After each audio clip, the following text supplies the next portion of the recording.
নমস্কার বন্ধুরা, আমি রণদীপ। হিস্ট্রি দর্পণ এডুকেশনাল চ্যানেলে আপনাদের সকলকে আবারও স্বাগত।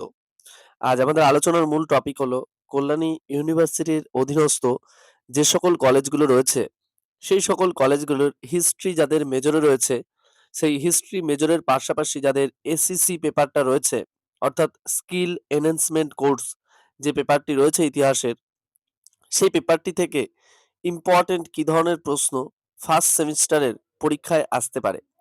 অর্থাৎ তোমরা অনেকেই এর আগেও প্রশ্ন করেছিলে যে দাদা, আমরা এসএসসি পেপার থেকে কি ধরনের প্রশ্ন পড়বো, অথবা এসএসসি পেপারের কি কোনো রকম পিডিএফ পাওয়া যাবে। তাদের উদ্দেশ্যে বলছি, অবশ্যই তোমরা পিডিএফ পাবে, এবং এসএসসি পেপার থেকে কি ধরনের প্রশ্ন তোমাদের পড়তে হবে সে বিষয়ে কিন্তু আমি তোমাদেরকে এর আগে পূর্ববর্তী দুটো ভিডিও কিন্তু আপলোড করে দিয়েছি, তোমরা সেগুলো একটু দেখো।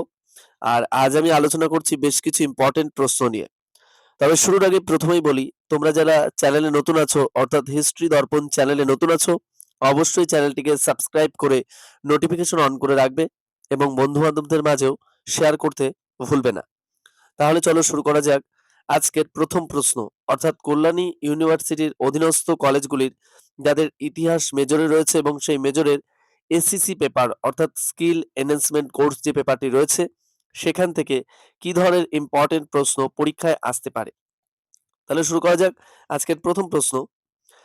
ভারতীয় শিল্পকলায় স্থাপত্যের ওপর পশ্চিমী প্রভাব সম্পর্কে আলোচনা করো।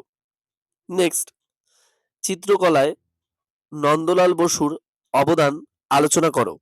নেক্সট, লোকশিল্প ও সুকুমার শিল্পকলা সম্পর্কে আলোচনা করো, অথবা লোকশিল্প ও সুকুমার শিল্পের মধ্যে তুলনামূলক সম্পর্ক আলোচনা করো।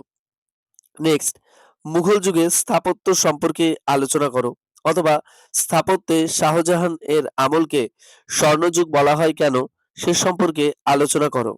নেক্সট, ভারতীয় সংস্কৃতি ও ঐতিহ্যের বিবর্তনের ইতিহাস নিজের ভাষায় লেখো।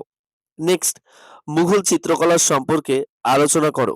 নেক্সট, পাল যুগের শিল্পকলার বিকাশ আলোচনা করো। নেক্সট, ভারতীয় শিল্পকলায় লোকশিল্পের প্রভাব সম্পর্কে আলোচনা করো। নেক্সট, রাজস্থানী চিত্রকলা সম্পর্কে আলোচনা করো, অথবা ভারতীয় শিল্পকলায় রাজস্থানী ঘরানার অবদান সম্পর্কে লেখো। নেক্সট, ইতিহাস ও ঐতিহ্যের মধ্যে পার্থক্য নিরূপণ করো। নেক্সট, রামকিঙ্কর বেইজ এর অবদান আলোচনা করো, অথবা বাঁকুড়া ঘরানায় রামকিঙ্কর বেইজ কি ধরনের চিত্র অঙ্কন করেছিলেন বা চিত্রকলায় তার যে অবদান রয়েছে সে সম্পর্কে আলোচনা করো। অর্থাৎ আমি তোমাদের যে প্রশ্নগুলো আলোচনা করলাম, এই প্রশ্নগুলো তোমরা যদি খুব ভালো করে করো, তাহলে বহু প্রশ্ন কিন্তু তোমরা এর ভেতর থেকেই কিন্তু কমন পেয়ে যাবে তোমাদের পরীক্ষায় এসসিসি পেপারে। আর বলছি, তোমরা যারা বলেছিলে যে আমাদের পিডিএফ প্রয়োজন, অবশ্যই তোমরা এই স্ক্রিনে দেওয়া নম্বরে যোগাযোগ করতে পারো, অথবা ডেসক্রিপশনে দেওয়া নম্বরে যোগাযোগ করতে পারো। তার মাধ্যমে তোমরা পিডিএফ সংগ্রহ করতে পারবে। আর পিডিএফ এর মূল্য একদম স্বল্প মূল্য, এবং একদম স্বল্প পরিমাণ প্রশ্ন, মাত্র 23টা প্রশ্ন থাকবে, এর বাইরে কোনো প্রশ্ন আসবে না।